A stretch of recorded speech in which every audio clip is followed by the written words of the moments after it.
भाषा की बात, ठीक है। भाषा की बात में है बोलिए और लिखिए, इनको बोलना है, सही उच्चारण करना है और लिखना भी है। कुदरत, अमृत, दधीची, निर्मल, पर्वत, त्यागी, ठीक है, इसको बोल करके लिखना है। दूसरा है सही वर्तनी वाले शब्दों पर गोला लगाइए। जो वर्तनी, जो सही शब्द हैं, ठीक है, इनमें से उन सही शब्दों पर गोला लगाना है, सही शब्द पहचानना है। तो पहला इसमें होगा सिखाती, ठीक है, पहला। फिर दूसरा जो सही शब्द है वो है दूसरे में वर्षा, ठीक है। तीसरा जो सही शब्द है जुगनू, ठीक है, इसमें जुगनू। और चौथा है अंधकार, ये है। अब ध्यान दीजिए, चांद बांटता अमृत सबको, मैं रेखांकित शब्द को ध्यान से पढ़िए, ठीक है। जो रेखांकित शब्द है इसको ध्यान से पढ़ना है। चांद और बांटता शब्दों में चंद्रबिंदु, ये जो चिन्ह है इसको चंद्रबिंदु कहते हैं, चंद्रबिंदु है।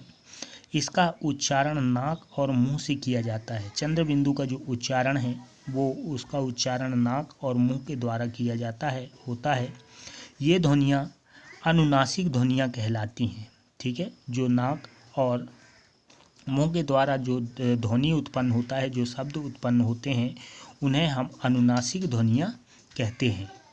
ये अनुनासिक ध्वनियाँ जब शिरोरेखा पर मात्रा के साथ साथ लिखी जाती है तब अनुनासिकता के लिए, ठीक है, इस तरह के जो अनुनासिक होता है उसके लिए ये चिन्ह होता है, ठीक है, ऊपर बिंदी का चिन्ह होता है, का प्रयोग किया जाता है। जैसे मैं, बच्चों, कहीं आदि, ये क्या कहलाएंगे? अनुनासिक शब्द कहलाएंगे। निम्नलिखित शब्दों में उचित स्थान पर अनुनासिक चिन्ह का प्रयोग कीजिए, ठीक है। जो ये शब्द है इन शब्दों में जो अनुनासिक चिन्ह है उसका प्रयोग करना है।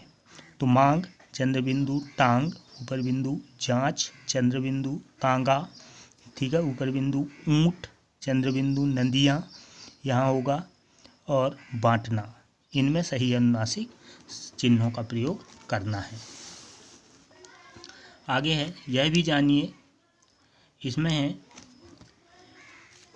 जुगनू से ज्यों थोड़ा थोड़ा अंधकार हम हरना सीखें, ऐसे ही त्यागी बनकर हम बूंद बूंद कर झरना सीखें, ठीक है। उपयुक्त पंक्तियों में आई थोड़ा थोड़ा या बूंद बूंद में एक ही शब्द 2 बार आया है, ठीक है। इस प्रयोग से कविता की सुंदरता बढ़ गई है।